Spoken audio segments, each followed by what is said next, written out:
Hello there, freaks and geeks. Isabel here. Welcome back to Reeled In. Today's video is another Spider-Man postcard comic cover discussion, I would say.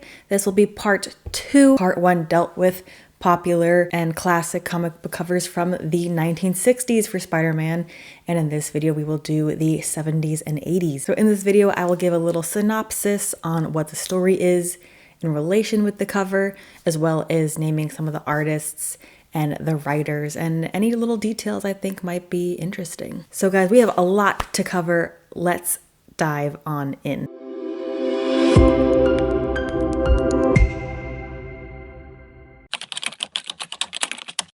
And I got these also from the Spider-Man exhibition in Chicago, which I also do have a walkthrough video of that posted. But the first comic book cover we will be depicting in the 70s, The Amazing Spider-Man number 100. 100 of these bad boys for this run. Released in 1971, written by Stan Lee, with art by Gil Kane, often attributed to Romita in Legacy, but number 100 was Kane.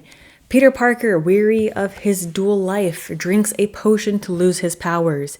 Instead, he grows 4 extra arms, transforming into a monster and setting up the Six Arms saga. It's important to note that while John Romita Sr. Is an iconic Spider-Man artist, the primary pencils for number 100 were by Gil Kane, as Romita's direct run as regular artist concluded with issue number 95. So now there's just something really special to me about Spider-Man's red and blue paired with some form of yellow. I don't know what it is. I think they're just complementary colors to each other, but I do love the yellow banner, the yellow Spider-Man title up here, and he is crawling over a kind of black and white background of different heads, different figures in Spider-Man's life. So this is a comic book cover that I honestly really do enjoy. And number 100 of The Amazing Spider-Man. And again, coming in with the yellow. I don't know what it is, but it just scratches that itch. So jumping a little bit forward to The Amazing Spider-Man number 121, released in 1973, The Night Gwen Stacy Died. Written by Gary Conway with art by Gil Kane and John Romita Sr. Features a mentally fractured Norman Osborn regaining his memory as the Green Goblin. He kidnaps Gwen Stacy and lures Spider-Man to the George Washington Bridge, where the confrontation results in Gwen's death. This issue is widely regarded as a turning point in comic book history, ending the Silver Age of comics by introducing intense, tragic consequences for the hero. Like this cover, but also if you look at it, it is kind of sad and tragic. Parker's spider senses are telling him someone's about to die, someone close to him, and he's not sure who it is, he's not sure who he's supposed to save.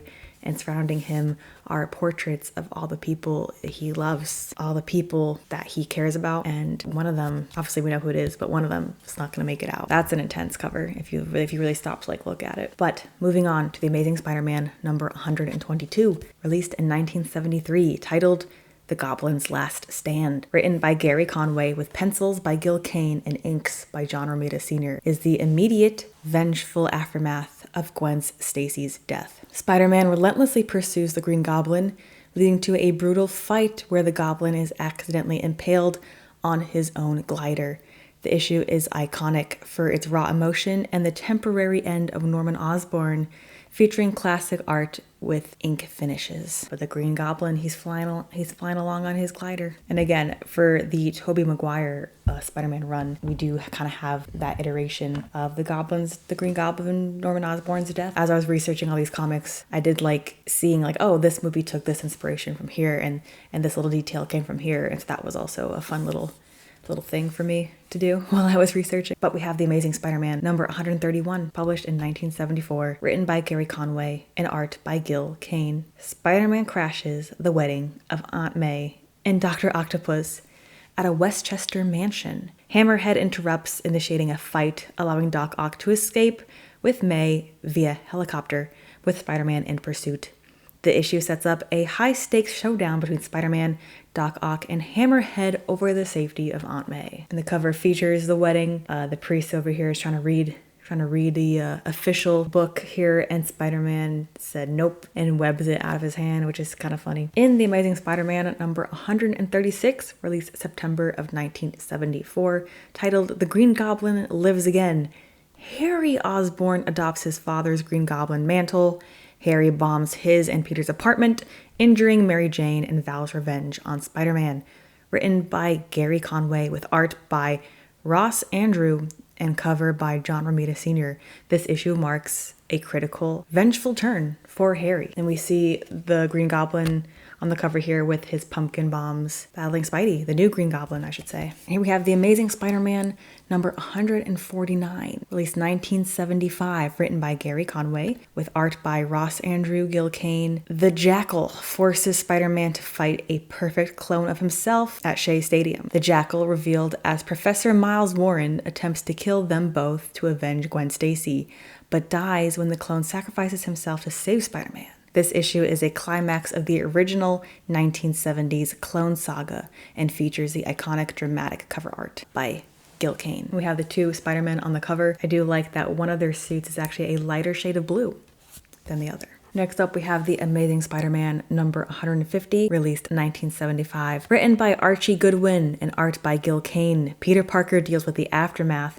of the original Clone Saga. Feels very Star Wars-y when I said that. Questioning his identity, he seeks help from Dr. Kurt Connors to confirm he is not the clone, but is interrupted by a new powerful spider slayer sent by Spencer Smythe. The Amazing Spider-Man number 150 is significant for continuing to explore the emotional fallout of the Clone Saga and setting up the next battle against Spencer Smythe. And on the cover is Peter Parker, Spider-Man, having an existential crisis. This is another favorite of mine. It's a very dramatic cover. Spidey with some water rushing out in the sewer. There's some rats around him. But The Amazing Spider-Man number 151, released December of 1975, titled Skirmish Beneath the Streets, features art again by Gil Kane and John Romita Sr., with Ross Andrew as penciling the issue. Written by Len Wein. Following the Clone Saga, Peter Parker disposes of the clone's body and attends a party for Betty Brant and Ned Leeds, only to be interrupted when the Shocker causes a citywide blackout. The issue leads directly into the conclusion of the Shocker arc in issue 152. And we're going to pause for a hot second on Spider-Man and check out Spider-Woman number 1, released in 1978. Written by Marv Wolfman and inked by Joe Sinnott, Jessica Drew attempts to start a new life in London after escaping her traumatic past with Hydra and the High Evolutionary. She struggles to balance her emerging humanity with her volatile spider powers, while being pursued by S.H.I.E.L.D. agent Jerry Hunt. Introduces Jessica Drew and establishes her setting in London. First issue of Spider-Woman. We see her signature red and yellow suit here, her black hair highlighted with blue, classic for comics, as she traverses the cityscape of London. Okay, swinging back to The Amazing Spider-Man number 194. We're almost at 200, guys. But this was released July 1979. Written by Marv Wolfman and penciled by Al Milgrom, features the first appearance of the Black Cat, Felicia Hardy. She begins her criminal career by stealing files and hiring henchmen, while the burglar who killed Uncle Ben returns, threatening Aunt May at the Restwell nursing home. And here on the cover, it does feature the Black Cat, which is pretty cool. Spider-Man and Spider-Woman, let's just merge them together. Because in Spider-Woman number 20, released November 1979, titled The Spider and the Web Spinner, Spider-Man confronts Spider-Woman, Jessica Drew, after witnessing her cracking a safe. She explains she was protecting a friend's secret identity, leading Spider-Man to sympathize with her situation and cut her some slack. The issue features art by Frank Springer, who did pencils, and Frank Giausia. I very much apologize. I don't think I pronounced that correctly, but he did do the inks. Moving forward to The Amazing Spider-Man number 229, 1982 release, written by Roger Stern and art by, I'm going to call him JRS, John Romita. Oh no, this is John Romita Jr., the original son. Spider-Man faces an unstoppable force when the Juggernaut attempts to kidnap Madam Web. After a psychic warning, Spider-Man fights the Juggernaut in Manhattan, but finds his strength and webbing useless against the villain's momentum. And here, looming behind Spidey in the comic cover, is the Juggernaut. Directly following is The Amazing Spider-Man number 230, 1982 release, written by Roger Stern and JRJ, John Romita Jr., and Al Milgrom. A furious Spider-Man desperately battles the Juggernaut to protect an injured Madam Web. Despite using a construction site, a wrecking ball, and a transport truck against him, Spider-Man finds his strength is no match for the unstoppable foe. This issue concludes the famous two-part story arc where Spider-Man must defeat a foe that is physically unbeatable. And I think this is such a classic image. Spider-Man swinging up, and you just see the Juggernaut's face, or the helmet that conceals his face, just huge, takes up the whole cover, and also makes Spider-Man pop as Juggernaut is in a grayscale for that cover. And The Amazing Spider-Man number 238, released 1983, written by Roger Stern with art by JRJ, who did the pencils, and John Romita Sr., JRS, who did the inks, another nice father-son duo. It features the first appearance of the Hobgoblin. A petty criminal discovers a hidden Green Goblin lair, leading to a new mysterious villain emerging to terrorize Spider-Man. It marks the start of the Hobgoblin saga, a long-running mystery about the new villain's identity. And I know at least in some, I think if not all, situations, the Hobgoblin is Ned Leeds. Definitely in some. I don't know about all, but definitely in some scenarios, Ned Leeds is the Hobgoblin. But on the cover, we do get the feature of the orange hooded villain, Hobgoblin. And really, he's ripping Spider-Man's suit in two, which is kind of crazy, like right down the middle, head first and everything. And as we dive deeper into the Spider-Verse, we do get the comic cover of November's 1983 release, Marvel Tales, starring Peter Porker, the Spectacular Spider-Ham number 1. This introduces Peter Porker, a spider turned pig with arachnid abilities. Working for J. Jonah Jackle at the Daily Beagle, he investigates sabotage to Video City by the Masked Marauder with the help from Captain Americat and battling the Hulk Bunny. Look at Captain Americat down here. I like that. The Hulk Bunny, plus you got Goose Rider. You got Goose Rider in here. And on the tails, it's TALS, but they wrote in IL for, like animal tails. Cute. I like that. All right.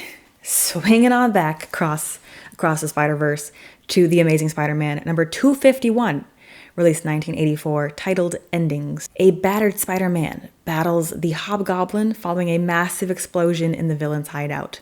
While the Hobgoblin believes he has destroyed vital journals and defeated Spider-Man, the wall crawler clings to his battle van and manages to shatter the vehicle's indestructible windshield. This issue continues the intense, high-stakes battle between Spider-Man and the emerging Hobgoblin threat.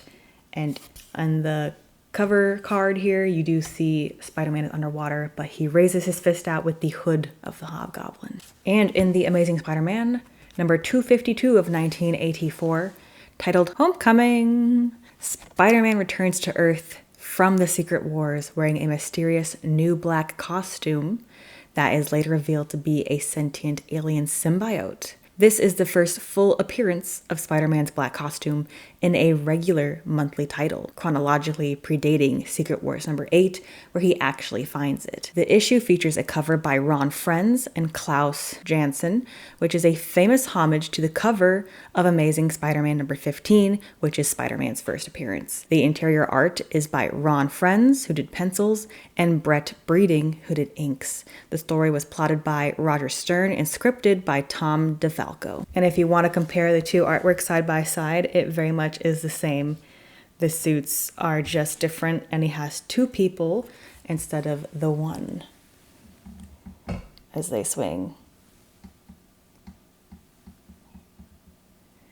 side by side. So that is pretty cool. And in The Amazing Spider-Man 258, released 1984, written by Tom DeFalco and with art by Ron Frenz and Joe Rubinstein, it reveals the symbiote suit is a dangerous sentient alien. Mary Jane reveals she has known Peter is Spider-Man for years, while Black Cat's intrusion ruins the emotional moment.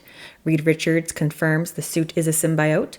The issue ends with the suit escaping confinement after being separated from Peter. So definitely a jam-packed episode. Well, I say episode, but an issue. The comic cover depicts the two suits kind of battling out over Peter, the symbiote suit versus the friendly neighborhood Spider-Man.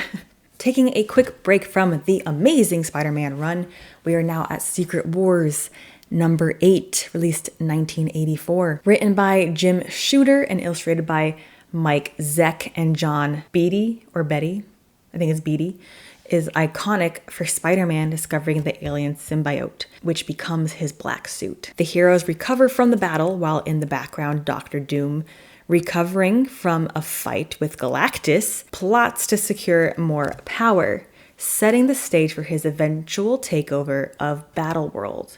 This issue serves as a critical turning point in the series, directly leading to the creation of Venom in subsequent storylines. So we have the iconic image, or the early image of Spider-Man in his dark symbiote suit, with literally, like in the background, every other character in fighting in their secret wars. Our next cover is in Peter Parker, The Spectacular Spider-Man number 99, released in 1985.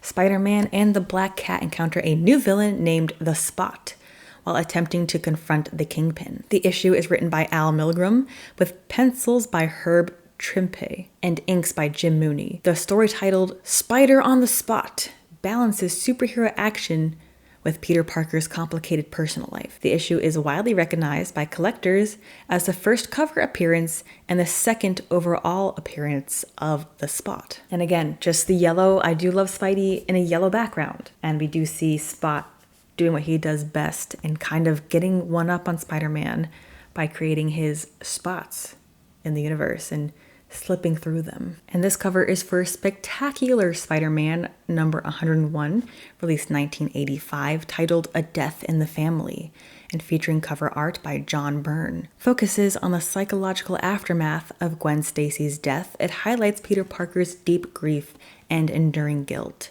as he continues to blame himself for failing to save his first love. And here he is in his symbiotic suit, and he kind of fades into the cityscape, also in a black and white color scheme. I really do like this cover a lot for doing that.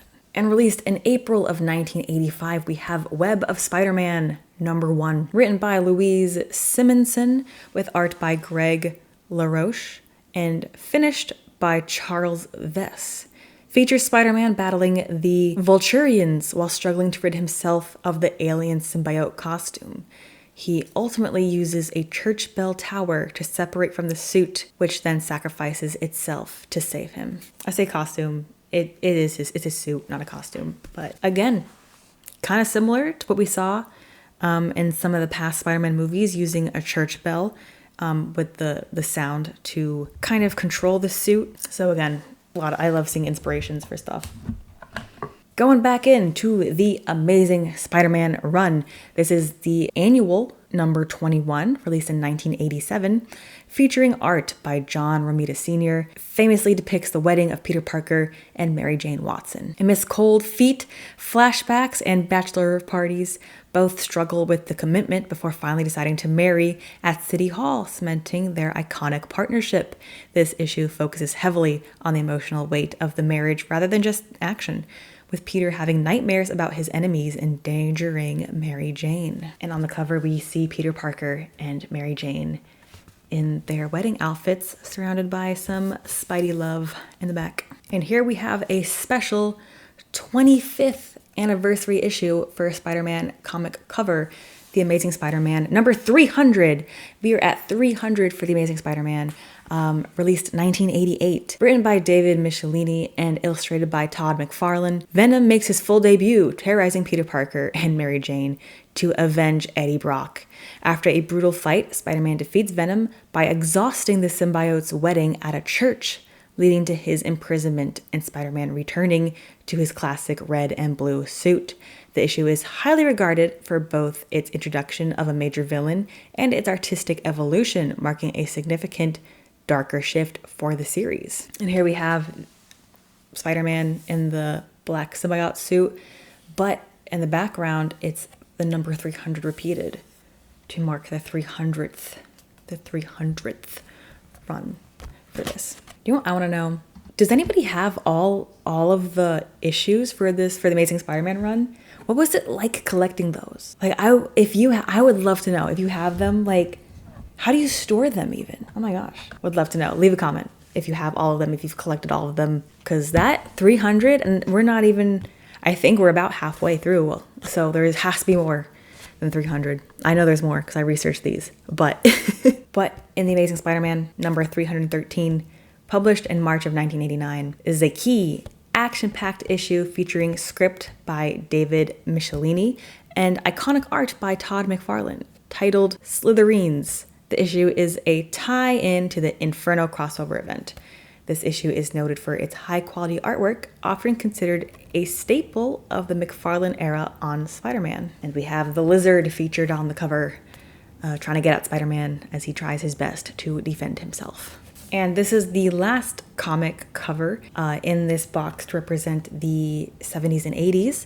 This is Spider-Man number 316, published in June of 1989. This is a key Copper Age comic featuring script by David Michelinie and iconic art by Ted McFarlane. The issue is titled Dead Meat, Part 1 of 2, and features the first full cover appearance of Venom. This issue is highly regarded for its, at the time, hardcore depiction of Venom, who is portrayed as a brutal, menacing threat. The cover art by Todd McFarlane is considered an iconic, definitive image of the character. This issue features, but does not name, Eduardo Lobo as a subplot. I can definitely tell what they mean by hardcore. You got blood dripping off of Venom's claws, and I would say the body structure, the facial sculpt, I can definitely see how this is and how it became the iconic Venom that we know of today. Well, guys, that is the 70s and 80s cover art for Spider-Man, and also any other Spider character in the Spider-Verse. We still have the 90s and the 2000s to get through, as well as like the 2010s, the 2020s. There isn't too many of those in this pile here, so I did include that. I'm just gonna include it in the 90s and the 2000s into one video, which will be the next video as part 3. What'd you guys think? Which one of these was your favorite comic cover? Have you read any of these? Which one is your favorite story or least favorite? Least favorite cover art, least favorite story? Leave a comment. I would love to know down below. And be sure to leave a like on the video, subscribe so you don't miss that 3rd comic cover video. That'll be out probably next week at some point. But that's all I've got for you today, guys. So thanks for watching, and until next time, bye. Hey, thanks for stopping by. To any of my returning viewers, welcome back. And to any new viewers, welcome. Here on this channel, you will find a shared love of fandom, with videos of merchandise reviews, exhibition tours and walkthroughs, fandom discussions, theme parks, and a lot more. Feel free to subscribe and check out some of my other videos. But thanks so much for watching, and I'll see you guys next time.